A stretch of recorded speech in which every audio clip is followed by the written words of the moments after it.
I actually have. I'm one of the very few that don't believe strongly in the betting markets. When I was growing up and I was betting on games and football and all that, we always were at a disadvantage. It seemed like the house always won. So I don't see how all of a sudden in the country that the betting market is really it might be the sentiment of what people think it is, but usually what they think it is because they've shifted the odds to get it to go a certain way so that the house always wins. I Okay, don't okay, actually but believe but in the but betting hold market. hold on. Right now, the betting markets are skewed in favor of Trump. Right, he's got a 65% chance on Polymarket. Yep. And to your point, right? If you think it's a landslide, and you think it's a done deal, and you said you should be shocked, I mean that Well, not that you can bet on Polymarket. I don't know if you're a U.S. citizen, but you can go to Vegas books. I mean, there's tons of books in the yeah. United States you can bet on it, and they show it's basically a 1 in 3 shot. Now, I know Yep. that 1 in 3 ain't great odds, right? Like we know that, but 1 in 3 Yep. happens quite a bit. It happens a lot more than people think. In fact, the betting markets and the odds predictors, they put Trump at 1 in 3 in 2016, and he won then. So, um, My thought on that, Joe, though, is if you go back to that election, if you look at what happened. They're putting Trump at 33% odds. what's that? What did you say? What are the odds they're giving Trump right now? It's He's sixty-five leading, percent. right? 65%. Yeah, exactly. Yeah. Okay. Okay. But that's not overwhelming. I mean, 65% is a little bit better than a coin flip. Well, in the popular vote or in the swing states? How does that? Electoral college win, being the Okay. president, winning. Statistically, it's massively different than 50-50, my friend. Right. Yeah. I mean, you know, Come on. my I mean, my thought process, though, Joe, if you go back to the previous election that was so close, and we find out what we found out with Zuckerberg admitting that his platform was manipulated to skew for Hillary, to suppress for Trump. All of those close election races, take that out of the equation. I think we have a Trump repeating his term, and we I don't of course we're not going to hear that from the mass media, but that election that close, you cannot ignore that impact of how the media was skewed on things that were factual and not factual and introduced prior to the election. So take that out going forward here. No, Again, I understand. you can't have the I'm not. worst. Let's just. I'm asking Yeah, you a question. If you had yeah, to yeah. put a gun to your head, okay, and everybody else, I think it'd be fair to answer this question too.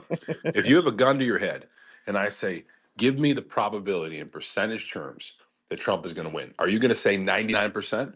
Because I sure No, as of hell course would. not. Well, are you going to No, of say course 80? not. Are you going to say 80%? It's going to come down to 7 swing states, No, I know, and, but what's the right? And those percentage? swing states, I think that he has. I would think he has the majority uh, of, of the higher probability of winning those states to justify the election. Now, to your point, though, Joe, we might not find out the certification for 2 or 3 weeks because of the process, the political process, and the politics that's going to come in place. That's the challenge. But I think at the end of the day, the dust settles, taking out what happened last election. The right thing happens this time, and he gets to finish out his term. That may be true, but let's be clear. I'm trying to get you to tell me what's the percentage. What do you think it is? Do you think it's 75% chance he wins? 80%? I would say if there's 7 states that are come down to the swing state, I think 5 out of 7. What is that? That's What's razor thin. Okay, so well first of all, 5 out of 7? What's the percentage on that number? Is what I'm saying. well, it depends on which ones you're talking about because here's the thing: Kamala doesn't need all the 7 of those to win. She needs of the 7 swings. I mean, she can lose. Just to be clear, she can if she wins Wisconsin, if she wins Pennsylvania and Michigan. Okay, all of which every poll I've seen shows those things within the margin of error. She wins those 3 states, she's president. I don't. That's it. That's the math. I It's personally don't so which believe. ones? Which ones? if she wins Michigan, Pennsylvania, and she has to carry Yeah, he went in uh, Pennsylvania, bro. Wisconsin. Well, Yeah. that may be true. Well, and Um, here's the thing, Joe. You have to believe that those polls are accurate. I don't. What's The a more media is realistic? controlled by What's a the more media is controlled, what's a and they're positioning out what they want us to believe is happening, that she's closer than she is, and that's the only thing that they have left is let's keep it close. Let's make people think it's close so they get out and vote for her. Because if once they find out that she's that far behind, why am I even going to the polls? Forget about it. She's done. That's the game of Hey correct. Joe, if you run the opposite scenario, Jamie, thank you, and I agree with you. But if you run the opposite scenario and you say just the opposite what you just did, what does Trump have to win to bing bang done? To lock it Texas, up. Florida, and Pennsylvania. Does that give him a win? No, no, he needs to win. Listen, so he needs to win. Let me just give you a couple scenarios, okay? So if Trump can deny her one of those three states, just one, okay, the odds are very high he's going to be president. If he wins Michigan, Wisconsin, or Pennsylvania, any one of those three, the odds go in my mind. I'll just tell you, I think it's 90% chance he's going to win. That's basically the whole thing. If, for example, there is a chance that she can win without Pennsylvania, you can cut the path, but it's very difficult. What that looks like to make up for the votes in Pennsylvania, she needs to pick up North Carolina and another state. She can go Nevada. She can go Georgia. That's the path. Or potentially, as an outside chance, she can snake back Arizona, which Biden won last time. But those are all she's behind in those states. She's very so. If Trump's easiest path to end it definitively is to win Pennsylvania. I mean, that's why all the models show like Pennsylvania is so key. They say Pennsylvania, Pennsylvania. But the key thing is Pennsylvania and Wisconsin, and you can look back at the statistic, they have voted for many elections now in lockstep. There's been very few elections where they haven't come in close together. And Michigan, up until earlier in this year, was thought to be safe Democratic. They did not actually think Michigan was in play. It clearly is in play now based on their own polling. So I don't quite understand um, the narrative that the polls are all skewed to be in favor of one Trump, one candidate, or the other, because what the polls have shown for the last 60 days is they've shown the race tighten in Trump's favor. And in addition to that, what I think you've seen is that you've seen a lot of polling from Republican outfits. I mean, these are Trafalgar, Fox News, they're well documented Republican outfits. They're doing the polling, they're doing the sampling. I mean, is the entire Republican apparatus somehow trying to promote Kamala and make it closer than it is? I find that hard to believe. Could be wrong, right? And you got to remember too, with polling errors, right? The hardest thing in a polling model is that they're not actually polling, at least most of the good polls, they do not actually poll what's called registered voters. So let me explain this. Registered voters are, a slice of the electorate generally. What they try to do is they try to pull what's called likely voters. So, there's a bunch of demographics that just stay home for certain elections. They try to develop a model for what is the demographic looking like in that state. What do we think the likely voter model is going to be based on population demographics of the state? And we'll extrapolate out from that and we'll develop, a model. So when you see likely voters, 1,400 likely voters, which is a decent sample size survey, that really is model based to try to figure it out. But anyway, putting all the polling aside, I'm just looking at the map. Okay, the map tells me that even with losing North Carolina, even with losing Georgia, states Biden won last time, even with losing Arizona, even with losing Nevada, she can still win the presidency.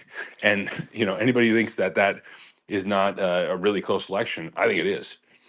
Well, he won those. I mean, well, Biden, I guess, won those states, Yes. under controversy. Sure, it was very close. Right. Again, I don't. I really heavily weight into. Again, this is 8 years later that we're just getting an admission of guilt from Zuckerberg and what was done. I think 11,000 votes.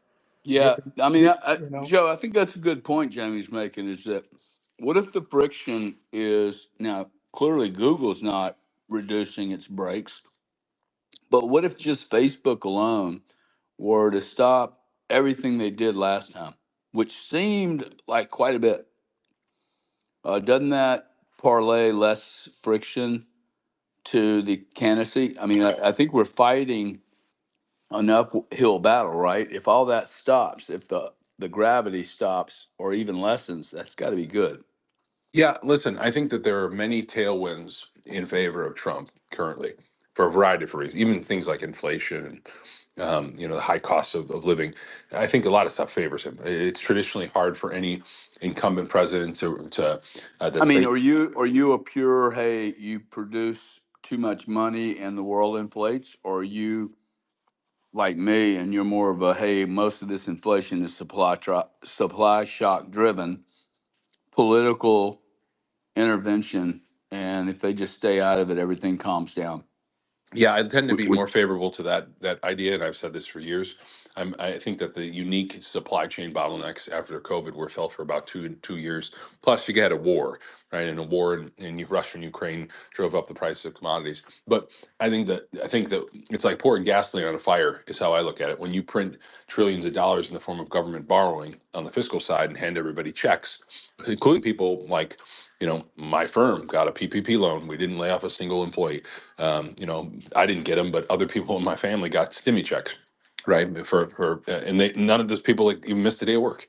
So when putting cash in the hands of people that are locked in their homes and the world's shut down and they can't buy the things they want to buy, right? It shouldn't be too difficult to see how you can get very rapidly rising consumer prices. But what I'm trying to do right here is, and I would appreciate anyone's thoughts. I'll shut up. But I want to know if you think, Gary, or anybody else thinks, okay, let's assume there's tailwinds for Trump's operation currently. Let's just say there's a lot of factors that favor him here. The question then becomes, how do we handicap the odds? Do we think that the tailwinds and the demographic shifts and the changes in sentiment, that is enough to push Trump to an 80% probability win, 90%? Or do we think that the market has it correctly priced at 65%? Or do we think that's wrong? Even it's probably even closer, it's 50-50. That's what I'm interested in people's thoughts on.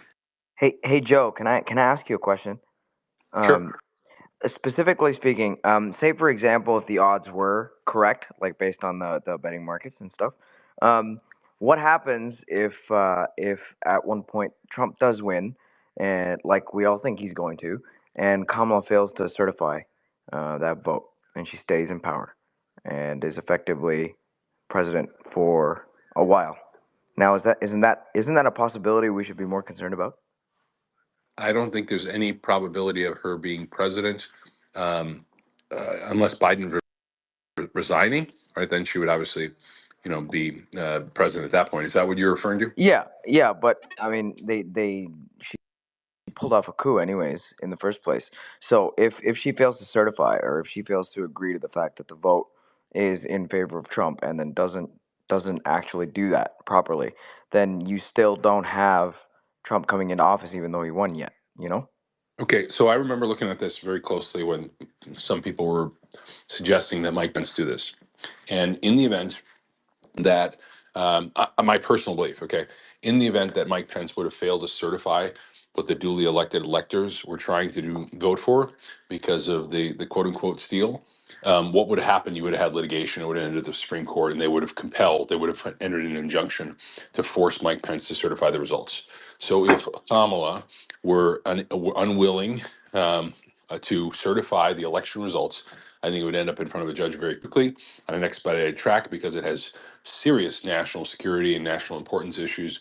And I would expect the Republican led United States Supreme Court to stamp an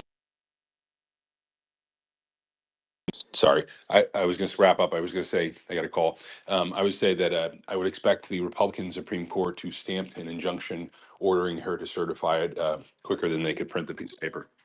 Well, Joe, how long did the when because this already happened with Bush and Gore, right? So how long did that go on until It the never happened with Bush versus Gore. They had well, it wrapped up by January 20th, and they certified it. They didn't. There was never any serious issue of them not certifying it. well didn't it have to be? It didn't get to the courts to certify the results. And am I not right? So there was a challenge regarding Yep. certain ballots in the recounts in Florida that went up to the United States Supreme Court, and the United States Supreme Court effectively, if memory serves, they did not disturb the Florida's decision on the recount. So No, no, Florida, I'm not yeah. suggesting that. I'm saying that to your point, this happened whenever there was a vice Oh president. yeah, I mean, listen, Right. like when there's a matter of So the court system is designed purposely to move very slowly. That's kind of like, I think people always get frustrated, at least my clients do, because they're wondering why hasn't anything happened. I'm like, that's kind of the point. What the court system does is it very frequently expedites matters of serious importance. You may, I'll give you just one example. Okay, there was a injunction that was put in place regarding the purported alleged Muslim ban. I don't know if you remember this in the early days of the Trump administration. It was called a Muslim ban.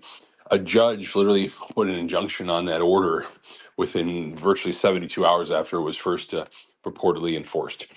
So, the court system at various stages, if it is of significant importance, many judges act very quickly. Now, there are other matters that are not of significant national security importance, and it takes a lot longer. It winds through at a much slower pace. There's more discovery. There's motion practice, et cetera. But the point I'm trying to make is, when you're talking about the leader of the free world, I would be shocked if that wasn't up in the Supreme Court very quickly on an expedited basis.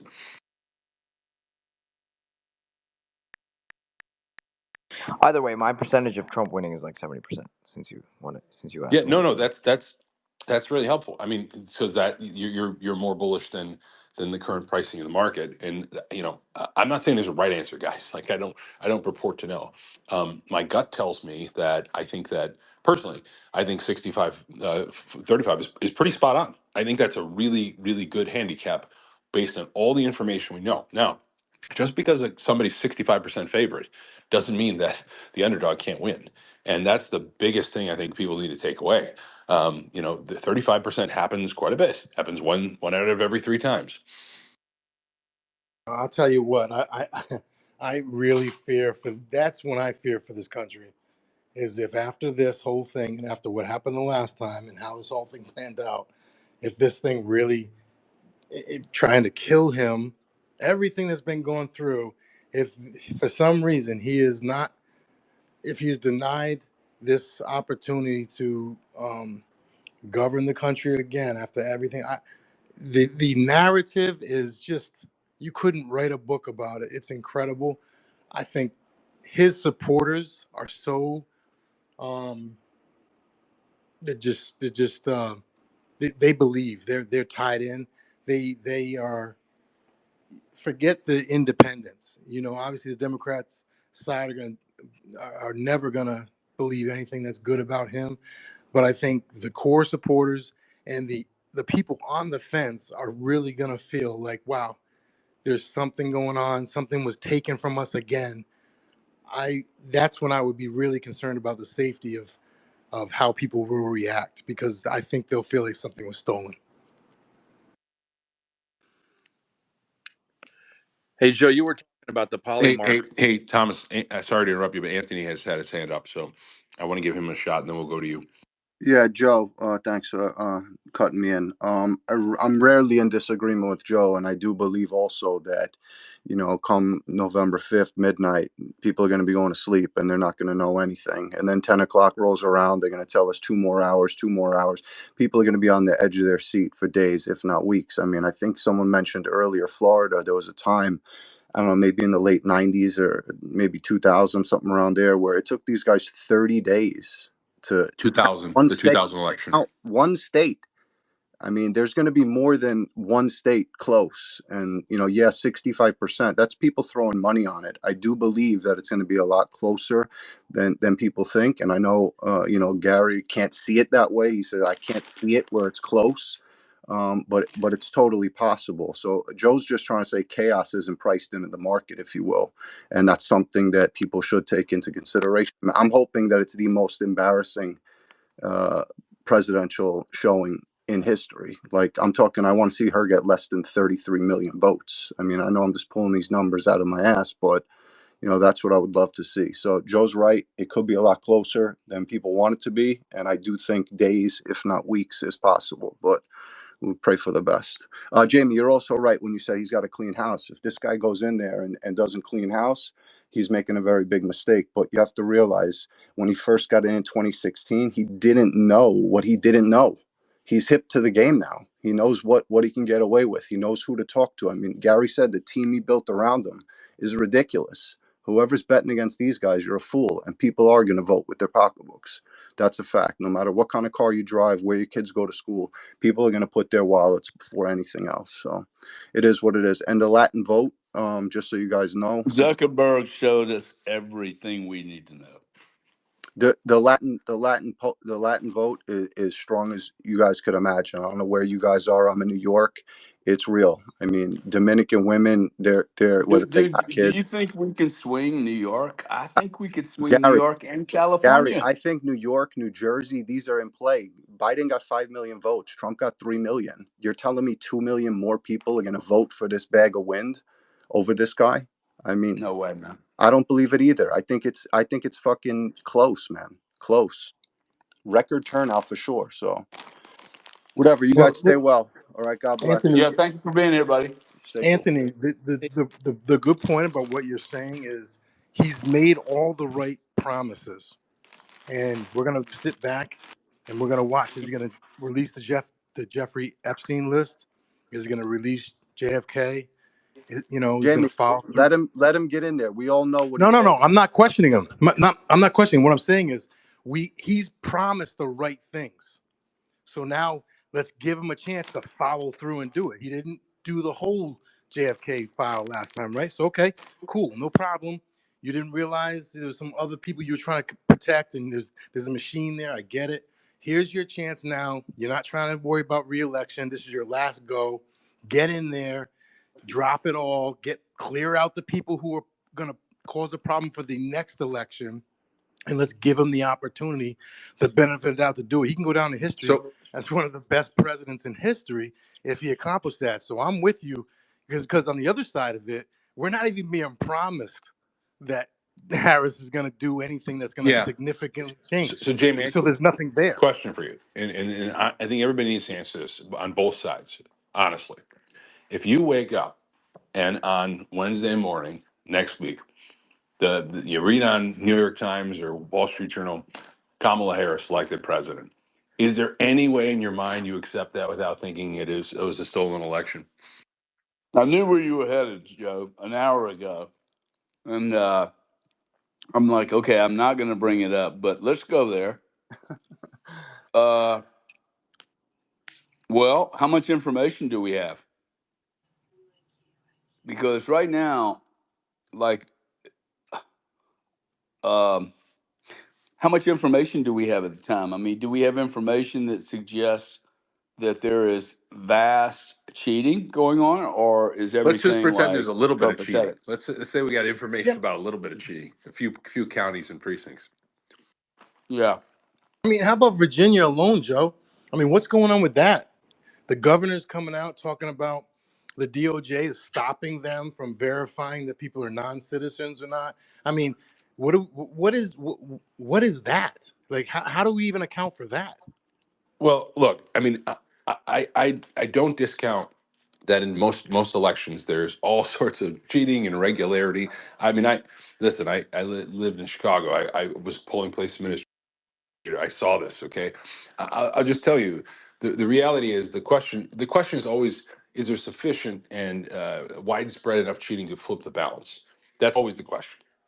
And Thomas and I have talked about this at length. Okay, is it enough to really change votes? Was there hundreds of thousands of votes stolen? And this is why I purposely, Gary, I wasn't trying to be coy. I said, let's just say we know about a little bit of cheating because, I think it's a very high probability, right, that no matter any result that does not have Trump win, there's going to be tens of millions, not hundreds of millions of people that are really pissed off and think it will be stolen.